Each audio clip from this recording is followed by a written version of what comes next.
Hello everyone, welcome to Tapas corner. আজ আমি আপনাদের কাছে শেয়ার করব আমলকির একটি আচারের রেসিপি। তাহলে দেখুন এর জন্য আমি কি নিয়েছি। প্রথমে আমি কয়েকটি আমলকি নিয়েছি, সেগুলো ধুয়ে পরিষ্কার করে নিয়েছি। দেখুন ঠিক এভাবে পরিষ্কার করে নিতে হবে। আপনি বেশি পরিমাণও আমলকি নিতে পারেন, আমার কাছে অল্পই ছিল, তা দিয়ে আমি রেসিপিটা তৈরি করব। হাই ফ্লেমে একটি কুকার বসিয়ে তার মধ্যে আমলকিগুলো দিয়ে খানিকটা জল দিয়ে দিচ্ছি এবং অল্প পরিমাণ লবণ দিয়ে দেব। আপনি এখানে চাইলে হলুদও দিতে পারেন। এইটি আমি সেদ্ধ করে নেব। সেদ্ধ করে এই যে দেখুন কুকারের মধ্যে আমি একটা সিটি দিয়ে নেব। তারপর এটা ঠান্ডা হতে দেব। দেখুন এরপর আমি একটি হাই ফ্লেমে সিটি দিয়ে নিচ্ছি। তাতে আমি একটা মশলা তৈরি করে নিচ্ছি। কড়াইকে গরম করে নিয়ে 5টি শুকনো লঙ্কা, 1 চামচ জিরে, 1 চামচ ধনে এবং জোয়ান, আর 1 চামচ মৌরি, আর 1 চামচ পাঁচফোড়ন দিয়ে এগুলো শুকনো খোলায় আমি ভেজে নিচ্ছি। 2 চামচ পাঁচফোড়ন দিয়েছি। তারপরে এভাবে নাড়াচাড়া করে নিচ্ছি। যখন একটা সুমিষ্ট গন্ধ বেরোবে তখন আমি গ্যাসের ফ্লেমটা বন্ধ করে দেব। দেখুন ঠিক এভাবে নাড়াচাড়া করে নিতে হবে।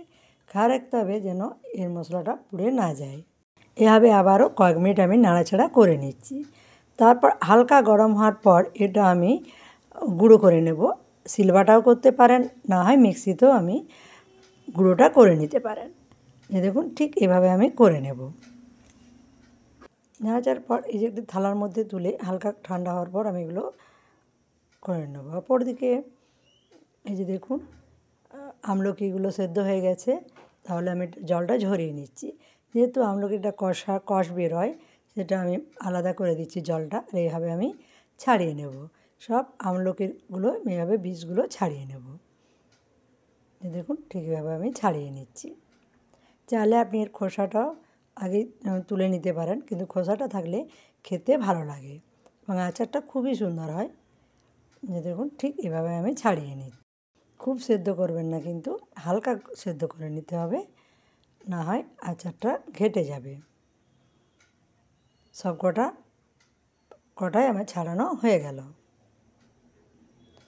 পুরো জলটাই কিন্তু ঝরিয়ে নিতে হবে। এই যে দেখুন আমি সবটাই ছাড়িয়ে নিয়েছি। একটি কড়াইয়ের মধ্যে সামান্য পরিমাণ তেল দিচ্ছি, অল্প পরিমাণ সরষের তেল দিয়ে দিলাম।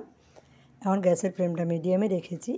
তেলটি গরম হওয়ার পর এর মধ্যে আমি দিয়ে দিচ্ছি গোটা সরষে, 1/2 চামচ। কিন্তু এই সরষেটা যখন ফুটে উঠবে তারপর আমি এর মধ্যে দিয়ে আমলকিগুলো ছাড়িয়ে রেখেছিলাম, তা আমি দিয়ে দিলাম। আবার হালকা হাতে এভাবে নাড়াচাড়া করে নিচ্ছি।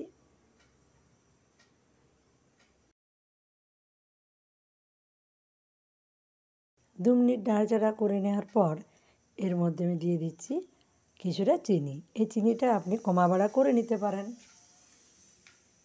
তাছাড়া আপনি এখানে চিনির পরিবর্তে গুঁড়ো দিতে পারেন। অল্প জল দিয়ে দিলাম যাতে সহজে চিনিটা গলে যায়।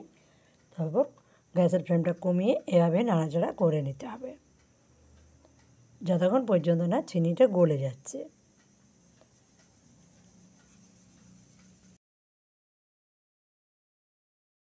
চিনিটা গলা পর্যন্ত অপেক্ষা করছি। দেখুন চিনিটা গলে গেছে, এভাবে ফুট ধরেছে। তারপর এগুলো আমি বেশ ভালোভাবে নাড়াচাড়া করে নিচ্ছি। গুঁড়ো করে রাখা যে মশলা, তা আমি 1 চামচের মতো দিয়ে দিলাম।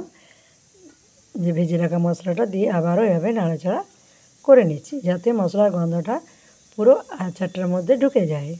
1/2 চামচ কাশ্মীরি লঙ্কা দিলাম কালারটা আসার জন্য। কালারটা খুবই সুন্দর আসে। তারপর এভাবে নাড়াচাড়া করে নিচ্ছি। আপনি বাইরেও রেখে দিতে পারেন। তারপর আমি একটা বোলের মধ্যে তুলে নিচ্ছি। এটা আপনি নর্মাল টেম্পারেচারে রেখেও বেশ কিছুদিন খেতে পারেন। আর যদি বেশি দিন খেতে চান তাহলে এটা ফ্রিজের মধ্যে রেখেও বেশ কিছুদিন খেতে পারেন। খেতে অত্যন্ত সুন্দর, একবার খেলেই আর বারবার খেতে ইচ্ছে করবে। তাহলে আসি, আবারও কোনো নতুন রেসিপি নিয়ে হাজির হব। নমস্কার। Thanks for watching.